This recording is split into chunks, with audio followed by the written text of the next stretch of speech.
Saudara-saudara yang terkasih, istilah buta bisa diterapkan kepada banyak hal.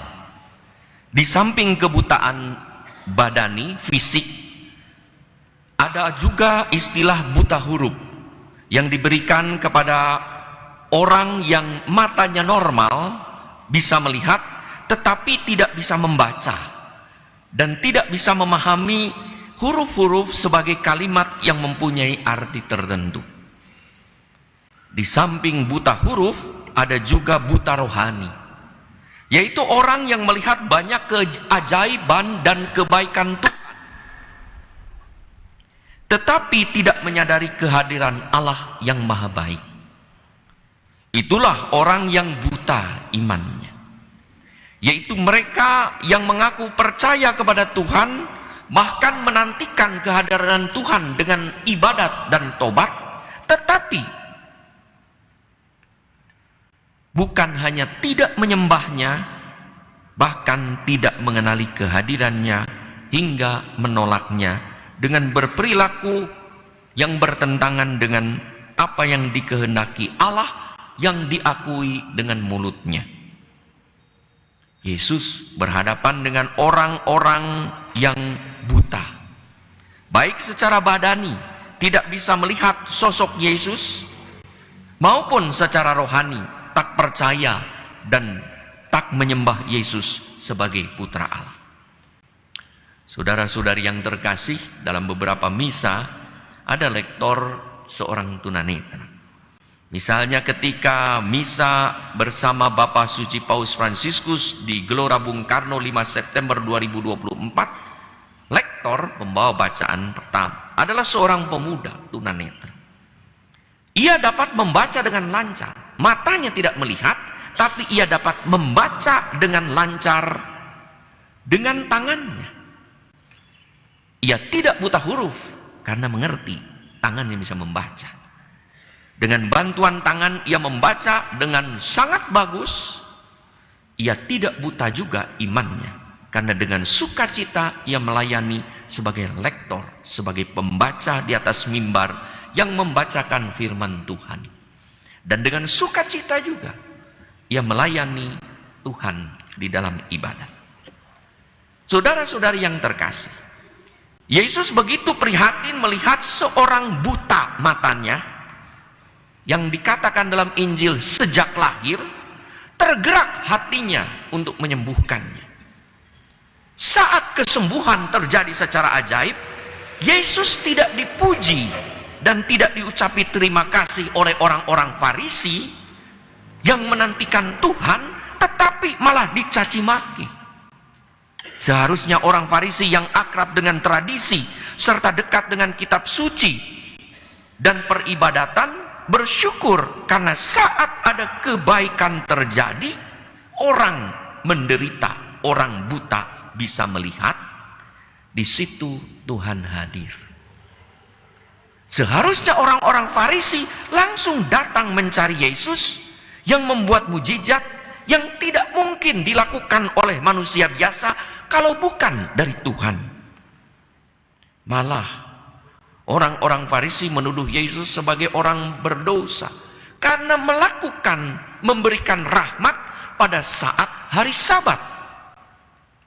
Orang Farisi fokus pada mencari kesalahan yang tak sesuai dengan adat, yaitu hari Sabat.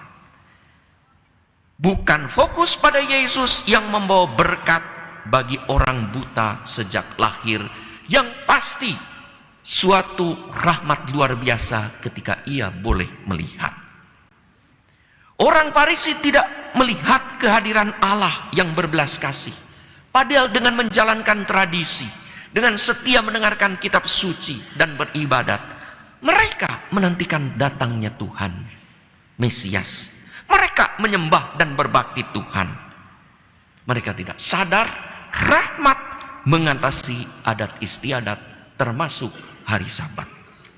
Itulah kebutaan orang Farisi yang percaya pada Allah tetapi tidak bisa melihat Allah yang ada, putra Allah yang ada di depannya, dan tidak bisa melihat karya kebaikan Allah dalam diri seorang manusia Yesus. malah menolak kehadiran dan karya Putra Allah. Maka benarlah pertanyaan reflektif sebagian orang yang berkata, bagaimana mungkin seorang berdosa dapat membuat mujizat demikian? Tidak mungkin seorang yang berdosa melanggar Allah, kehendak Allah, bisa melakukan kekuasaan yang berasal dari Allah. Maka terjadi pergunjingan di antara mereka. Sebagian buta, semua melihat, sebagian buta, sebagian mulai remang-remang, jangan-jangan ini betul Putra Allah.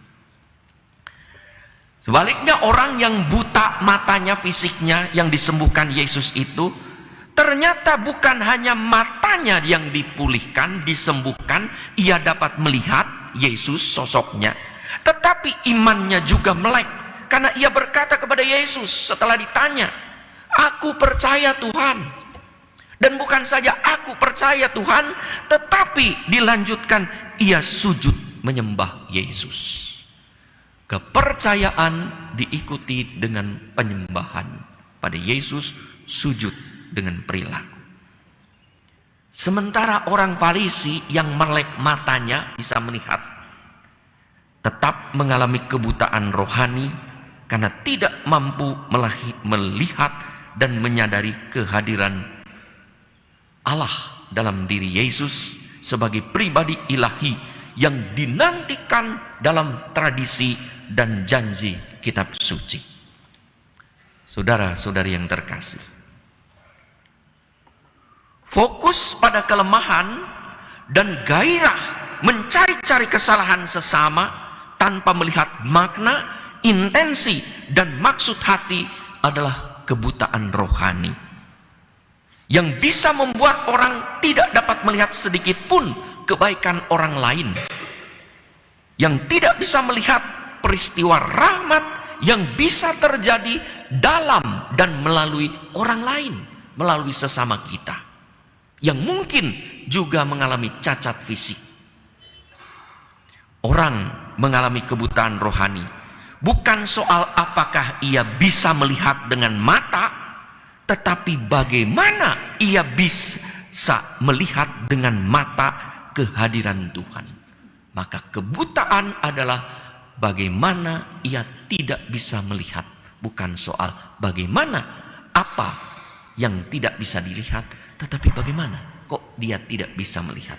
Ada yang menutupi, ada yang menghalangi sehingga mata fisiknya tidak dapat menghantar pada iman dan hatinya sehingga tetap buta. Maka melalui bacaan pertama, Tuhan bersabda kepada Samuel, bukan yang dilihat manusia, yang dilihat Allah. Manusia melihat apa yang ada di depan mata, tetapi Tuhan melihat apa yang di dalam hati. Maka pada hari Minggu sukacita, Prapaskah keempat, maka warna kasula ini rose, merah muda, pink, orang bilang pinky, ya. Pinky gitu ya. Iya, ya, ada beberapa orang yang baru melihat ini kombinasi antara ungu masa Prapaskah dan Paskah putih. Maka garasan ini sudah ada di tengah-tengah, Paskah hampir sama, sukacita, ya. Jadi bahwa mata itu harus mengantar kita yang melihat, mengantar kepada hati supaya hati melihat hal-hal positif, rahmat dan berkat yang Tuhan berikan kepada kita, sehingga kita mengalami sukacita yang luar biasa. Maka di tengah masa Prapaskah juga kita mengalami sukacita, tobat, pertobatan itu membawa sukacita. Pertobatan berat, sulit, tetapi membawa berkat yang luar biasa, dan itulah sukacita yang luar biasa. Maka saat melek secara rohani, kita dapat melihat karya baik Allah dalam diri kita, dan karya baik Allah juga dalam diri sesama, bahwa Tuhan berkenan hadir melalui kebaikan sesama. Maka kalau melek secara rohani, kita juga dapat melihat rahmat dan berkat sekalipun dalam peristiwa negatif, dalam pengalaman negatif yang kita alami, entah karena kesalahan kita sendiri, entah karena dijahati oleh orang lain, entah karena kekuatan alam yang tidak terkendali. Di situ kita masih mengalami kehadiran dan kebaikan Tuhan. Orang melek imannya bukan hanya percaya kepada Tuhan dengan mulut, beribadat, berdoa, dan melakukan upacara tobat, tetapi menyembahnya dengan hati seperti orang buta yang hari ini dimelekkan oleh Yesus. Ia berkata, "Aku percaya Tuhan," lalu ia sujud dan menyembahnya. Orang melek imannya bukan hanya menyadari kehadiran Allah, tetapi mengalami belas kasih Allah yang menyelamatkan kita, hingga kita dalam keadaan apapun mengalami sukacita karena mengalami dikasihi oleh Allah yang selalu hadir dan menyertai hidup kita. Merenungkan soal kebutaan, mata saya yang kiri ini melihat dengan jelas. Mata saya yang kanan ini mungkin karena penyakit step waktu kecil yang sangat tinggi, lalu mata saya yang kanan ini tidak melihat, hanya ngeblur. Maka kalau saya ngelihat Anda dengan mata kanan, Anda ini cantik semua dan ganteng semua. Ya. Bu Parmi ini mirip Luna Maya kalau begini. Ya. Tapi kalau pas melihat pakai mata kiri, nah Mak Uwo kelihatan. Jelek-jeleknya kelihatan. Kadangkala bagus juga tidak terlalu melihat apa-apa, ya, sehingga tidak terlalu perlu melihat banyak kerutan di dunia ini. Karena memang mata itu bisa menjadi sumber rahmat, bisa menjadi sarana kita untuk melihat sesuatu dengan jernih supaya enggak jatuh. Tapi juga mata ini bisa menjadi sumber godaan roh jahat, itu juga bisa. Ya. Nah, apa yang bisa kita renungkan dari bacaan kitab suci hari ini? Yang pertama, kalimat orang-orang kepada si orang buta. Bukankah dia ini dulu seorang pengemis? Bukankah dia ini dulu seorang buta yang duduk di pinggir jalan mengemis? Ya. Lalu orang itu dengan mantap menjawab, ya betul, sayalah si pengemis itu. Sayalah si orang buta itu. Saya ingin mengangkat satu poin, saudara-saudari, jangan pernah lupakan sejarah keselamatan yang Tuhan sudah berikan dalam hidup kita. Kalau Pak Presiden Soekarno mengatakan jas merah, jangan sekali-sekali melupakan sejarah. Ya. Jadi kita juga harus ingat terus bagaimana sejarah keselamatan hidup kita. Beberapa hari lalu saya nonton film di Netflix, judulnya Surat untuk Masa Mudaku. Surat untuk Masa Mudaku. Jadi bukan maksudnya spill ya, spoiler ya, spoiler film ya, tapi mungkin bagus juga ditonton ya, daripada nonton drama Korea terus ya. Ini film Indonesia. Jadi ada satu anak yang ditinggal oleh orang tuanya di panti asuhan, janji mau dijemput, tapi ternyata orang tuanya, ayahnya kabur entah kemana, nggak mau ambil tuh anak lagi, maka dibuang di panti asuhan. Anak ini jadinya nakalnya luar biasa, bikin kekacauan di panti asuhan. Pokoknya targetnya kalau ada pengasuh baru, pengasuh itu harus nggak betah 1 minggu pergi dari panti asuhan. Pokoknya dengan segala kenakalan dan kriminal yang dia buat, dia ingin membuat pengasuh itu pergi. Nah, ternyata ada satu pengasuh, kakek tua, bapak tua, yang sabar menemani dia. Menerima dia, bisa cerita tentang luka di masa lalu. Lalu akhirnya anak ini ternyata sembuh dengan cinta dari si pengasuh tua ini. Lalu anak ini diadopsi oleh orang kaya, disekolahin ke luar negeri, menjadi orang sukses, menjadi bisnismen, punya keluarga bahagia, sampai lalu menjadi tua juga. Lalu ketika si pengasuh tua itu meninggal dunia, anak itu memberikan kata-kata di sebelah jenazah pengasuh tua yang menyembuhkan dia itu, yaitu surat untuk masa mudaku. Lalu isinya adalah, saya bersyukur dulu saya dibuang oleh ayah ke panti asuhan. Dia mencatat itu. Terus yang kedua, saya bersyukur dengan kenakalan-kenakalan saya dan saya mengingat itu. Ya. Tetapi yang paling membuat saya bersyukur, saya ketemu dengan Bapak ini yang menyembuhkan luka saya. Saya bersyukur saya diadopsi, saya bersyukur sekolah ke luar negeri dan sebagainya. Kesimpulannya dalam film itu, anak ini yang sudah sukses menjadi orang yang luar biasa, dia tidak pernah melupakan sejarah, tidak pernah melupakan sejarah.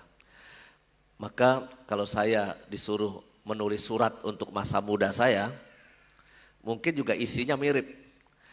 Saya bersyukur dulu tinggal di pinggir kali, dibesarkan oleh Bapak Ibu Domeri, yang miskin punya 5 anak, makan nasi dengan garam. Saya mengenang itu. Saya bersyukur dikasih minyak suci oleh Romo Baker, sehingga saya yang mau mati, step kejet-kejet waktu kecil saya disembuhkan. Saya bersyukur saya dikasih beasiswa oleh Paroki Santa Maria Tangerang, sehingga saya bisa masuk seminari, bayarnya 50%. Saya bersyukur punya seorang ibu saya kedatangan tamu orang Amerika namanya Miss Nancy, yang mengajari ibu saya bikin mainan Natal, mainan Paskah. Lalu akhirnya ibu saya punya pekerjaan dan bisa menghasilkan uang untuk keluarga. Dan seterusnya, rasa syukur, surat untuk masa muda. Romo Edi ini sebentar lagi kan pulang ya ke tanahnya yang sejati, ke habitatnya yang sejati ya. Dulu kan, wah Romo Edi ini harus siap-siap ya, ketika dia pulang nanti mungkin orang-orang kampung akan berkata, ini kan dulu si Edi yang dulu kurus kering, agak oon-oon dikit ya. Kok sekarang pulang sudah bulet, udah jadi doktor di bidang pendidikan, calon tangan kanannya Bapak Uskup Monsinyur Siprianus Hormat ya. Kalau Romo Wendy kan tangan kirinya Uskup ya. Kalau Romo Edi tangan kanannya Bapak Uskup. Jadi kita walaupun keadaan kita sekarang ini bagaimana, jangan pernah melupakan sejarah hidup kita ya. Sejarah keselamatan, Tuhan pasti pernah menyelamatkan hidup kita dengan berbagai cara. Kalau sedikit saya mengenang ibu saya yang hari ini dirayakan 1000 harinya. Walaupun kita anak-anak nih bingung ngitung 1000 hari dari mana ya. Maka ada perdebatan luar biasa. 1000 harinya tanggal 15, tanggal 21, bahkan ada yang ngitungin nanti sebetulnya bulan apa gitu, bukan sekarang. Ya paling gampang tanya AI aja. AI kalau ibu saya meninggal tanggal 20 berapa ya Mas? 26 Juni ya? 26 Juni 2023. Kapankah 1000 harinya? AI menjawab 21 ya, 21 Maret ya sebetulnya. Nah, maka nanti tanggal 21 Maret saya ngelepas burung tuh ya. 1000 hari katanya orang Jawa harus begitu. Ya katanya boleh dirayakan lebih cepat. Maka kalau saya mengenang 1000 hari ibu saya, ya saya bersyukur ibu saya mengajari anak-anaknya rajin ke gereja. Sehingga ada yang jadi Legio Maria, ada yang jadi Mudika, ada yang jadi Miss Dinar, ada yang jadi THS, THM. Itu kita mensyukuri itu ya. Maka buat saya pasti ada kisah-kisah keselamatan yang dibuat oleh orang-orang tua kita kepada kita semua. Dan kita tidak pernah boleh melupakan sejarah itu. Maka mudah-mudahan hari ini kita mendengar kisah keselamatan si orang buta. Betul kata Romo Nofrin, bukan dosa siapa, bukan salah siapa kalau kita itu sedang menghadapi kesusahan. Tetapi supaya karya penyelamatan Tuhan itu terlaksana dalam hidup kita. Dan saya kira setiap dari kita itu punya karya keselamatan. Sedikit tentang orang Farisi, apa sebetulnya penyakitnya orang Farisi ya sebetulnya ya. Sepanjang Injil orang Farisi sama Tuhan Yesus tuh kayaknya cekcok terus. Anda baca di kitab suci, cekcok aja bawaannya. Tidak ada nada yang tenang, yang bahagia gitu, nggak ada. Pokoknya berantem terus. Selidik punya selidik. Sikap orang Farisi yang paling tidak disukai Tuhan Yesus dan bertentangan dengan prinsip Yesus yaitu cinta kasih adalah orang Farisi tidak punya mercy. Bukan mercy ya Bapak Ibu, mercy itu mobil. Ini mercy itu belas kasih. Orang Farisi bawaannya cuma aturan. Salah ini menyembuhkan orang buta. Dosa ini berbuat baik pada hari Sabat. Itu karena orang Farisi kurang mercy. Maka penyakitnya tadi yang Romo Novrin bilang. Senang kalau ngelihat orang susah, susah kalau ngelihat orang senang. Jadi kalau saya dapat amplop tebel misalnya ya, Romo Novrin susah, aduh, nah, dia nggak bisa senang ngelihat saya senang gitu. Padahal kan tinggal nyantel aja sama saya, ayo Romo Yus jalan-jalan, nah beres kan, hidup bahagia. Tapi ketika saya bahagia, dia malah ketika saya dapat sesuatu yang senang, dia malah susah hatinya. Sebaliknya, kalau saya nyemplung ke got, dia senang dia. Senang ketika orang lain susah, ya. Rasain loh, syukurin. Nah, maka ada orang-orang yang memang sifatnya kayak gitu tuh kadang-kala ya, iri hati aja, bawaannya negatif, jelek aja. Ya, ini kadang-kala nggak sesuai dengan prinsip merciful father ya, Bapa yang penuh belas kasih. Saya kira kita harus belajar punya sikap hati itu. Belajar punya hati yang penuh kasih, menerima, mencintai, bukan malah sibuk, susah di kala orang senang, senang di kala orang susah. Tuhan memberkati.